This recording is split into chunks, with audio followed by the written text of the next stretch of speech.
Are some police agencies more concerned about making money off the drugs than stopping them? Well, at the center of this months-long investigation are laws that let officers pull you over looking for cash. And get this, they don't even have to charge you with a crime to keep your money.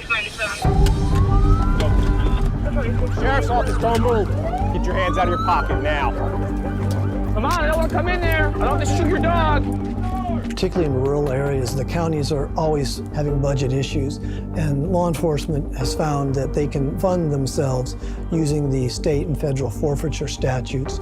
In civil forfeiture, if the government thinks that your property is somehow connected with a crime, they can take it, and they can do all this without ever charging you with a crime, much less convicting you with one. They made me feel like I was the criminal. I didn't do anything wrong. The people who used to fall victim to the asset forfeiture were the big drug kingpins. Last year alone, over 10,000 drug criminals were convicted, and nearly $250 million of their assets were seized by the DEA. It's not like that anymore. We now know in the United States the average amount seized is $800, and they're doing that off of millions of people. They don't want to stop doing their forfeiture programs because they're making so much money. I'm just really surprised our government can get away with this.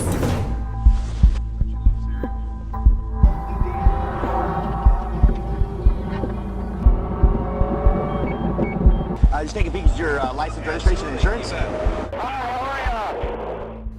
These may look like simple traffic stops, but they're not. Is there any large amounts of cash in the vehicle? There's nothing. Okay. Would it be okay if I did a quick search of the vehicle and just make sure there's nothing in there? For what reason? Well, it's just part of what we do out here. These officers are on the hunt for cash and drugs. More and more, police across the nation's highways are focused on seizing money using an extraordinarily powerful legal tool known as civil forfeiture. Explain that to you. I'm not going to explain that to you. I'm not going to explain that to you, but I am going to put my drug dog on that if my dog alerts I'm seizing the money. You can try to get it back, but you're not. I'll get it back. I took $1,000 from Vegas and then Good luck proving it. You'll burn it up in attorney fees before we get it back to you. The law was created as a way to better fight drug cartels and terror financing networks. There's no drugs in the car, period.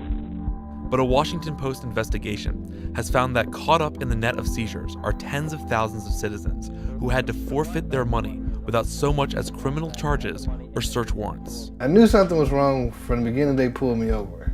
That was literally the second question that he asked me, was how much cash am I traveling with? It started out as a way to take money from big criminals, and then what it's used as now is a way to pull over the average Joe and rob him on the street. Everybody is in on this. This is a slush fund for law enforcement. I have to get to the U.S. Bank before 5 o'clock to find out exactly how much currency is there, but there's 5 stacks that you're letting go.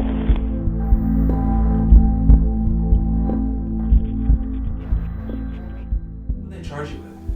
Nothing. I didn't get charged with anything. Having a TV and a view of a driver, I did get a charge with that. And that was only a $20 fine. Although police didn't charge Stewart with a drug crime, they did take his money based on the suspicion that it was connected to drug trafficking, $17,550.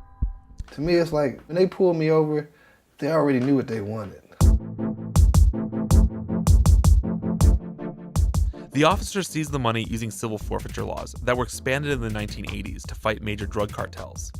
The idea was to give law enforcement the authority to cripple drug networks by confiscating property and cash without having to prove they committed a crime. After 9/11, growing numbers of police were trained to use cash seizures as tools against drugs and terror financing. The amount seized rose sharply, more than 50% from 2003 to 2007. But swept up in the seizures were the criminal and innocent alike. Fighting these seizures can be a mind-boggling and costly process. Under civil forfeiture laws, your property is guilty until you prove it innocent. So where does this money go?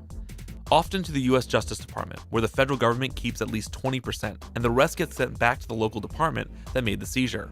Proponents say the system works. It rewards police for fighting crime. Critics, on the other hand, say that it's well known the money creates a perverse incentive to target cash instead of crime. The Washington Post found that since September 2001, $2.5 billion in cash has been seized from nearly 62,000 people without a warrant or indictment. Since 9/11, under just one program, police have taken $2.5 billion in the course of over 61,000 seizures of cash alone from people who, and this is the mind-blowing part, were not charged with a crime. Most people understand the idea of criminal forfeiture. You don't want the bad guys profiting from their illegal activities. But when you tell the average American that the government can take your property, regardless of whether or not you've been convicted or even arrested for a crime, most people can't believe it. But it is occurring every single day throughout the country. Rarely are these cases challenged through the civil legal process, in part because the considerable expenses of hiring a lawyer. And that is a huge club that governments have against property owners. They know that most people can't afford a legal fight over this, so they will get them oftentimes to settle. And most property owners have to do so, even though they've done nothing wrong, so the government will keep 50%, maybe they'll give 50% back to the property owner, and the government's still getting something. We don't know a lot about forfeiture, and that's one of the real problems with it.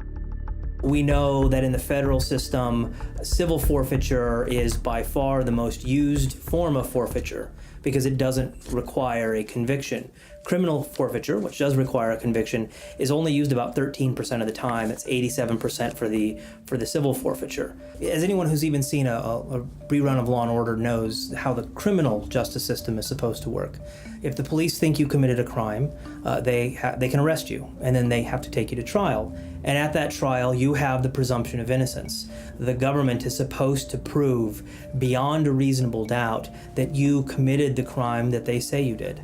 In civil forfeiture, if the government thinks that your property is somehow connected with a crime, they can take it, they can keep it, and in most instances, they get to keep 100% of it.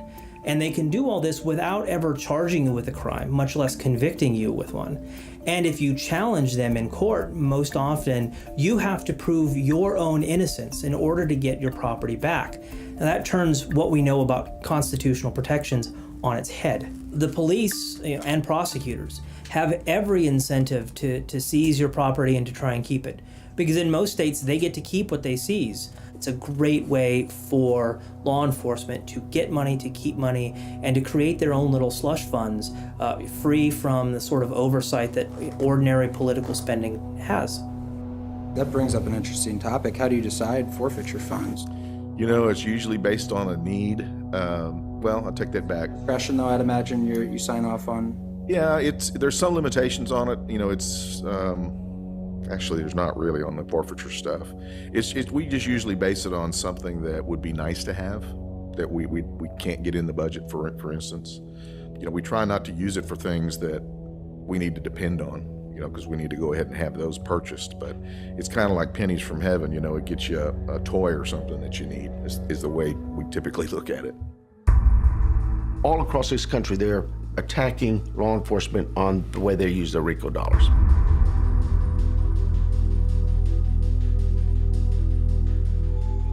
But it's only done so because some agencies have used those dollars inappropriately. So, you know, one of the great things about forfeiture reform is that it can be a real bipartisan, sort of cross the political spectrum issue in an era where people are worried about increasing polarization. Nationwide, what we've seen is that really the only groups that have come out against these reform measures are law enforcement. They insist that nothing's wrong. They insist that they're doing good. They insist that we can trust them. And, you know, a lot of places law enforcement carries a big lobbying stick. They're popular. Nobody wants to say, oh, I'm opposed to law enforcement or I'm, you know, pro-criminal activity. But that's how they then turn around and pitch this. Indeed, if you want to make a difference for our communities, take away criminal proceeds forfeiture funding. You'll make a huge difference. It just won't be a positive difference. The criminals will thank you. People who are concerned and have legitimate concerns about the way that forfeiture is being used are then afraid to go forward with it. I can agree that people who commit crimes shouldn't profit from them, but we have a way in this country of deciding whether someone has committed a crime and whether they profited from it. It's called a criminal trial. You know, that's what the Constitution demands.